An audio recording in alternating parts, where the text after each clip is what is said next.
हाय, मैं अनुपम अवस्थी आप लोगों का अपने यूट्यूब चैनल अवस्थी क्लासेज पर हार्दिक अभिनंदन करता हूं। और आज हम लोग क्लास 10th एनसीईआरटी मैथ की प्रश्नावली 1.2 के पहले सवाल का बचा हुआ 5वां खंड हल करेंगे और दूसरे सवाल को भी हल करेंगे। तो चलिए सबसे पहले हम लोग प्रश्नावली 1.2 के पहले सवाल का 5वां खंड 7429 का अभाज्य गुणनखंड ज्ञात करते हैं।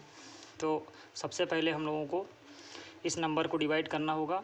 तो ऐसी पहले छोटी नंबर लेते हैं और छोटी नंबर ऐसी होनी चाहिए जो अभाज्य हो। तो हम इसको 2 से अगर डिवाइड करेंगे तो ये डिवाइड नहीं होगी। इसी प्रकार से 3 से डिवाइड करेंगे तब भी डिवाइड नहीं होगी। इसी प्रकार से हम 5 से फिर डिवाइड करेंगे तब भी डिवाइड नहीं होगी। फिर 7 से करेंगे तब भी डिवाइड नहीं होगी। इसी प्रकार से आगे बढ़ते रहेंगे। फिर 11 से करेंगे तब भी डिवाइड नहीं होगी। फिर 13 से करते हैं तब भी डिवाइड नहीं होगी। जब हम लोग इसको 17 से डिवाइड करेंगे तो ये पूर्णतः डिवाइड हो जाएगी। तो हम लोग 17 से इसको डिवाइड करते हैं। तो जब 17 से इसको हम डिवाइड करेंगे तो 17 का जो पहाड़ा होगा वो हम 4 बार पढ़ेंगे। तो 17 चौको 68 हो गया। अब इसमें बचा 6 और यहाँ हो गया 62। फिर 17 का पहाड़ा हम 3 बार पढ़ेंगे तो 51। 11 बचा 119 हो गया। तो 17 का पहाड़ा हम लोग 7 बार पढ़ेंगे। तो 17 सत्ते 119 पूरा कट जाएगा। अब 437 हमको मिलता है। 437 अगर 17 से डिवाइड करेंगे तो डिवाइड नहीं होगा।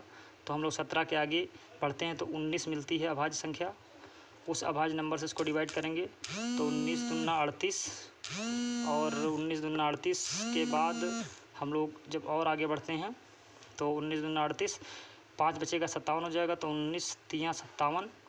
इसी क्रम में अब हम इसको डिवाइड करेंगे 23 को। तो 23 एक अभाज्य नंबर है जो कि 23 से ही डिवाइड होगी।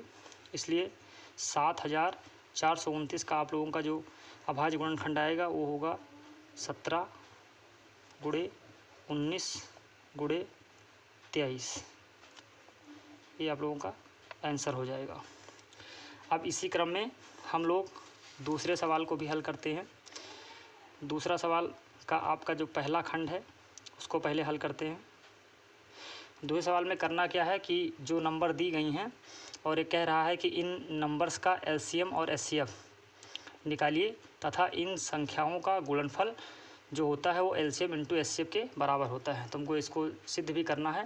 तो सबसे पहले हम लोग जो नंबर दी गई है 26, 26 और 91, इसका हम लोग एलसीएम और एचसीएफ निकालते हैं। तो सबसे पहले हम लोग क्या करते हैं, गुणनखंड विधि से हम लोग इसका एलसीएम निकालते हैं। तो 26 का हम लोग जब एलसीएम निकालेंगे अर्थात 26 का जब एलसीएम निकालेंगे तो ये हो जाएगा, ये 2 से डिवाइड हो जाएगी और फिर 2 के बाद ये डिवाइड होगी 13 से। यानी 2 का टेबल अगर 13 बार पढ़ा जाएगा, 13 के टेबल 2 बार पढ़ा जाएगा तो 26 डिवाइड हो जाएगी। इसी प्रकार से 91 को हम लोग डिवाइड करेंगे। तो 91 7 से इसको डिवाइड करते हैं। तो 7 से अगर डिवाइड करेंगे तो आएगा 13 बार में अगर इसको डिवाइड करेंगे तो डिवाइड हो जाएगा। तो यहाँ पे इसका जो हमारा एलसीएम आएगा वो एलसीएम इसका जो आएगा वो होगा 2 × 7 × 13 और इक्वल टू हो जाएगा,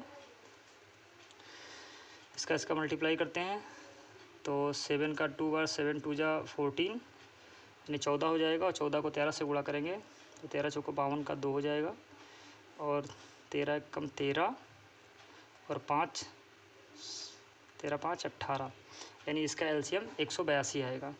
इसी प्रकार से अगर हम लोग 26 और 91 का एचसीएफ निकालते हैं तो इसका इसलिए अगर हम लोग 26 और 91 का एचसीएफ निकालते हैं तो इसका एचसीएफ हो जाएगा, इसमें से हम लोग देखते हैं जो एलसीएम होता है, एलसीएम में क्या करते हैं, एलसीएम में जो कॉमन होता है उसको एक बार लिख लेते हैं और कॉमन के बाद जो नंबर बचती है उसको पीछे लिखा आता है, फिर मल्टीप्लाई किया जाता है। जबकि एचसीएफ में जो नंबर कॉमन होती है वही लिखी जाती है। तो देखिए यहाँ पे 13 केवल कॉमन मिल रहा है, इसका मतलब एचसीएफ क्या होगा 13 हो जाएगा। तो इसका मतलब क्या हुआ कि 26 और 91 का एचसीएफ 13 आया और एलसीएम जो निकाले हमने जो एलसीएम निकाला 26 और 91 का वो 182 आया। अब हमको सिद्ध करना है या दिखाना है या जांच करना है, तो हम लोग इसकी जांच करते हैं। इसलिए अब हम लोग जांच करते हैं।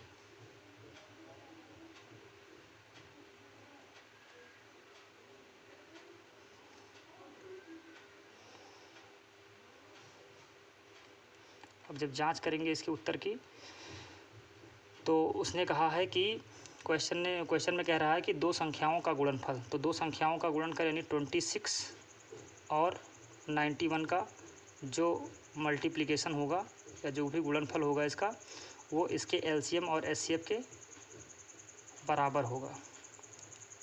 तो हम लोग करके देखते हैं। यहाँ पे इधर मल्टीप्लाई करेंगे तो 13 2 जा 26, 13 दूना 26, और इसके बाद गुणा करेंगे 13 8 104, और यहाँ पे 2 हम लोगों का हासिल आया था, तो 104 और में 2 जोड़ेंगे तो 106 हो जाएगा। तो 106 का हम लोग लिखते हैं 6, फिर 13 को 1 से गुणा करेंगे, 13 कम 13 और 10 23, यानी 2300 या 2366 इसका आएगा।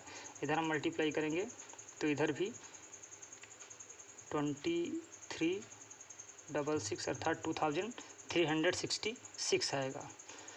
आप इसको मल्टीप्लाई भी कर सकते हैं, तो इधर मल्टीप्लाई करके आप देख लीजिए। 182 को ये रफ कार्य कर सकते हैं। इधर 182 को हम लोग 13 से मल्टीप्लाई करते हैं। 13 2 जा 13 दूना 26 का 6, हासिल आया 2, 13 8 104 और 2 106, 13 कम 13 और 10 23, यानी 2366 इसका आएगा। इसको भी आप मल्टीप्लाई कर सकते हैं। तो 91 को हम लोग 26 से मल्टीप्लाई करते हैं, तो 6 1 जा 6 और 6 9 जा 54, 2 1 जा 2, 2 9 जा 18, हम लोग ऐड करते हैं। तो देखिए आप लोगों का फिर 2366 आया है। यहाँ पे अब ये सिद्ध हो गया कि दो नंबर का जो गुणनफल होता है वो उनके एचसीएफ और एलसीएम के गुणनफल के बराबर होता है। तो यहाँ पे आपका प्रूव्ड हो गया।